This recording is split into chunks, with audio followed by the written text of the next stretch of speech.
कराची में कौमी अजायब घर के नजदीक 2 मोटरसाइकिल सवार मुलजिमान ने फायरिंग करके एक शख्स को कत्ल कर दिया।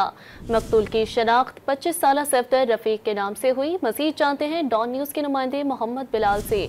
जी बिलाल, बताइएगा इस हवाले से मजीद क्या तफसीलात हैं आपके पास? जी बिल्कुल, देखिए हरामबाग थाने के दूध नेशनल म्यूजियम के करीब फायरिंग से एक शख्स जाबाक हुआ है। लाश को ज़ब्ती कार्रवाई के लिए अस्पताल मुंतकिल कर किया है।